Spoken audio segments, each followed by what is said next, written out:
উহিব্বুকা ফিল্লাহ Mizanur Rahman Azhari. We love you Mizanur Rahman Azhari. Taralia Shanti Sangha থেকে আজহারি হুজুরকে আন্তরিক শুভেচ্ছা। আমরা আল্লাহর জন্য আপনাকে ভালোবাসি মিজানুর রহমান আজহারি। অনেক শ্রোতারা, অনেক দিনী ভাইরা প্লে কার্ড নিয়ে দাঁড়িয়েছে, সবার গুলো দেখাও যাচ্ছে না। সবার জন্য দোয়া আর ভালোবাসা। আমরা ভালোবাসা দিয়ে বিশ্ব জয় করব, ঠিক কিনা?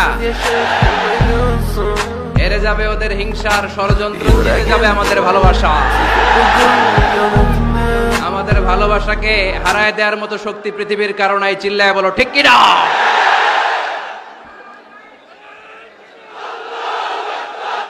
যারা ক্ষমা করে এরা অনেক ভালো থাকে ভাই, জানেন? আপনি ক্ষমা করে দিলে আপনি শান্তিতে থাকবেন। আপনি যদি আপনার ব্যাড এক্সপিরিয়েন্স, তিক্ত অভিজ্ঞতা, কে আপনারে গালি দিয়েছিল, কষ্ট দিয়েছিল, সবসময় এগুলো বয়ে বেড়ান, it will burn yourself inside. এগুলো আপনার ভিতরে জ্বালায় পোড়ায় সারখার করে দিবে। কখনো কোনোদিন কারো পারমিশন ছাড়া মোবাইলের গ্যালারি চেক করবেন না।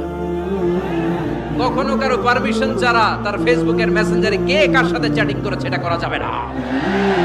কখনো কারো পারমিশন ছাড়া তার মেইলের ইনবক্স খুলে দেখা যাবে না। কখনো কারো পারমিশন ছাড়া কারো ব্যক্তিগত চিঠি পড়া যাবে না। দিস ইজ ইসলাম, এটাই ইসলাম। আপনি বিপদে পড়ে আছেন, সেজদা দেন। ব্যবসায় মন্দা, সেজদা দেন। অসুস্থ, সেজদা দেন। মনে জ্বালা যন্ত্রণা, ঋণের বোঝা, সেজদা দেন। সেজদায় লুটিয়ে পড়েন, আল্লাহর কাছে চলে। লক্ষ্মীপুরের ভাইয়েরা আওয়াজ করে উত্তর দেন। আওয়াজ করে উত্তর দিতে হবে। জান্নাতে যেতে হলে 100তে কত নাম্বার পেতে হবে? হ্যাঁ, হয় নাই 51। কি নাম তোমার? হ্যাঁ, ফরহাদ। জান্নাতে যেতে হলে 100তে আমার দরকার 51। 100তে কত লাগবে? فأما من ثقلت موازينه فهو في عيشة راضية। সেদিন মিজানের পাল্লা যার ভারী হয়ে যাবে সে আনন্দ উৎসবে থাকবে। তো মিজানের পাল্লা ভারী হওয়ার জন্য 100তে আমার কত পাওয়া লাগবে? কত পাওয়া লাগবে? 51 পেলেই হয়ে যাবে। এজন্য আল্লাহ বলছেন লিয়াবলুয়াকুম আইয়ুকুম আহসানু আমালা। যেটাই করবে ভালোভাবে করবে। যাদের হৃদয়ে বড় জ্বালা, ফ্যামিলিতে সুখ নাই, শান্তি নাই, তারা হৃদয়ে প্রশান্তি আনতে চাইলে এতিমখানায় যাবেন, এতিমের মাথায় হাত বুলিয়ে দিবেন, এতিমের মুখে খাবার তুলে দিবেন। আপনার হৃদয়টারে নরম করে দিবে কে?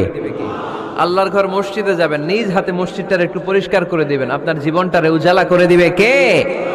এজন্য রেগে গেলেন তো হেরে গেলেন, রাগা যাবে না, স্যাক্রিফাইস করতে হবে। এর কারণ আপনি যদি দোষ খুঁজতে শুরু করেন, দোষ ছাড়া পৃথিবীতে মানুষ নাই, ঠিক কিনা?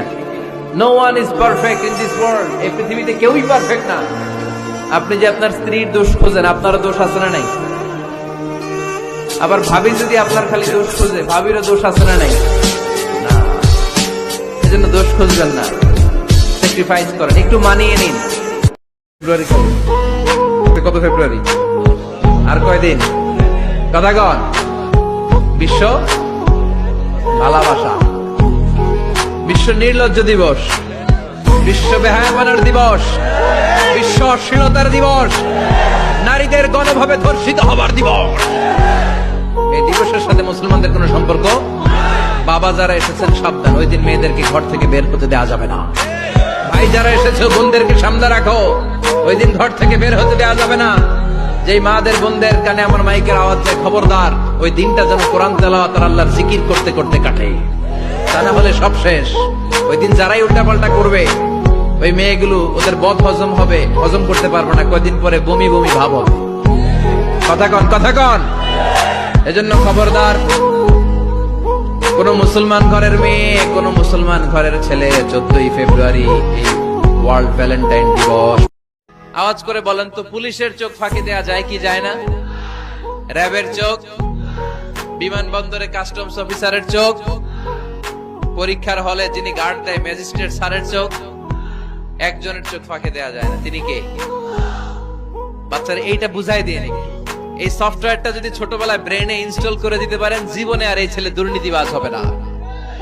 জীবনে এই ছেলে কোনো মেয়ের ওড়না ধরে টান দিবে না। কোনোদিন এই ছেলে কোনো মেয়ের গায়ে অ্যাসিড ছুঁড়ে মারবে না। এরা কোনোদিন ক্যাসিনোর ব্যবসার সাথে নিজেকে জড়াবে না। এরা কোনোদিন গুজবে কান দিবে না, এরা কোনোদিন নারীকে ধর্ষিতা হবে না, কোনোদিন কোন নারীর ইজ্জত নিয়ে ছিনিমিনি খেলবে না। এগুলোই হবে পাক্কা ইমানদার আর দেশপ্রেমিক, যার হাতে নিরাপদ আমার দেশের লাল সবুজের পতাকা। চারা বীজ তো আপনারা চিনবেন, নিমসারের মানুষ। বীজ, ইসলাম হচ্ছে বীজের মতো। ইসলামের শত্রুরা ইসলামকে মাটিতে গেড়ে দিতে চায়, কিন্তু ইসলাম হচ্ছে বীজের মতো, চারা বীজ। চারা বীজ মাটিতে গেড়ে দিলে কি হয়? কথা কন। আর গজিয়ে ওঠে, মাটি ফেড়ে উপরের দিকে উঠে চিৎকার করে বলেন ঠিক কিনা। নেককার স্ত্রী, নেককার সন্তান আল্লাহর কাছে চাইতে হয় ভাইয়েরা, না চাইলে পাওয়া যায়। তাহলে 1 নম্বরে ভালো মায়ের ব্যবস্থা করলাম সন্তানের জন্য, 2 নম্বরে আমরা আল্লাহর কাছে দোয়া করলাম, 3 নম্বরে আল্লাহ দোয়ায় সাড়া দিলেন, আল্লাহ ছেলে বা মেয়ে কিছু একটা দিলেন, তখন শুকরিয়া করবেন কার? নাকি না শুকরিয়া করবেন? খুব সম্ভবত কুয়েতে বা কাতারে মসজিদ কমিটি আরেকটা প্রজেক্ট নিয়েছে, সেটা হচ্ছে ফজরের সালাতে মুসল্লিদের সংখ্যা খুব কম।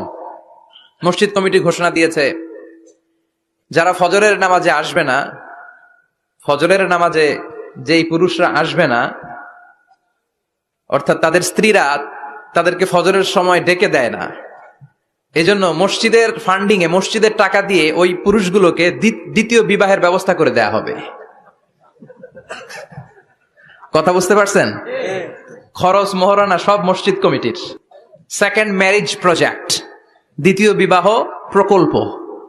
এই ঘোষণা দেওয়ার পর থেকে এরপরের দিন মসজিদ প্যাকআপ, সারা রাত কোন মহিলা ঘুমাই না। আল্লাহু আকবার পড়েন।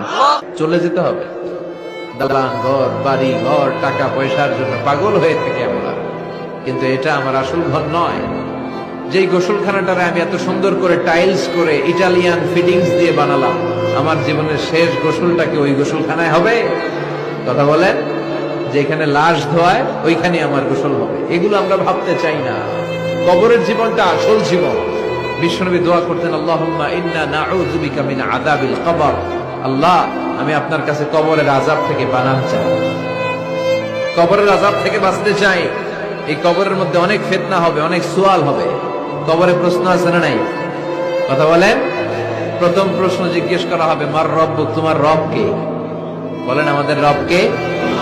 ওয়া মা দীনুক, তোমার ধর্ম কি? বিষ্ণুবীর চেহারা দেখিয়ে বলা হবে, তারিফু মান হাযা রাজুল, এই লোকটারে চিনো? আমরা কি বলবো? আমরা চিনি, উনি আমাদের।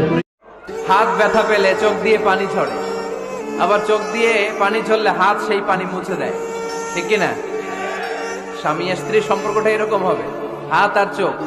হাতে হাত কেটে গেলে চোখ দিয়ে পানি পড়ে, আবার চোখ দিয়ে পানি পড়লে হাত দিয়ে ওই পানি মুছে দেয়।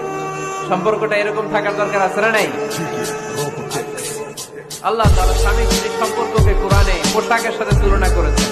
ড্রেস, কস্টিউম, পোশাক। আওয়াজ করে বলেন, কিসের সাথে তুলনা করেছেন? পোশাক। কেন পোশাকের সাথে তুলনা করলেন? কারণ পোশাক মানুষের লজ্জাস্থানের হেফাজত করে। ইট কভারস আওয়ার প্রাইভেট। পোশাক, ড্রেস এন্ড কস্টিউম, এটা আমাদের লজ্জাস্থানকে ঢেকে রাখে, আমাদের ঈমান বাঁচায়। এই করোনা ভাইরাস তো আল্লাহর সৈনিক।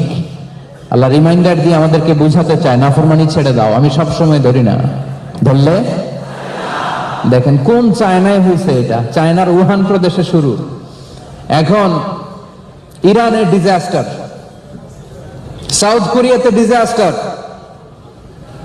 এরপরে ইটালিতে ডিজাস্টার, হাজার হাজার মানুষ সংক্রমিত।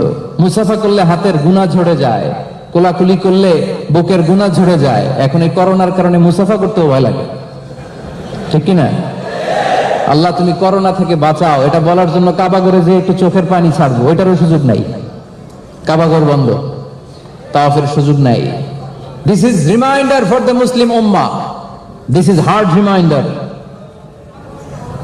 এই রিমাইন্ডার আল্লাহ পাঠায় যাতে আমাদের টনক নড়ে, যাতে আমাদের ঘুমন্ত বিবেক জেগে ওঠে,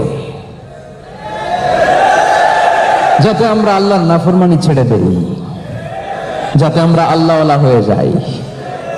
এই জন্য রিমাইন্ডার গুলো যেন আমরা নেই। আল্লাহ তুমি করোনা থেকে আমাদেরকে বাঁচাও, আমাদের ফ্যামিলি মেম্বারস, আত্মীয় স্বজন, গোটা মুসলিম উম্মাকে, গোটা মানব মণ্ডলীকে এই মহামারী থেকে বাঁচাও। আল্লাহ আমাদের পাপের কারণে, আমাদের গুনার কারণে গজব দিয়ে, মহামারী দিয়ে আমাদেরকে শেষ করে দিও না।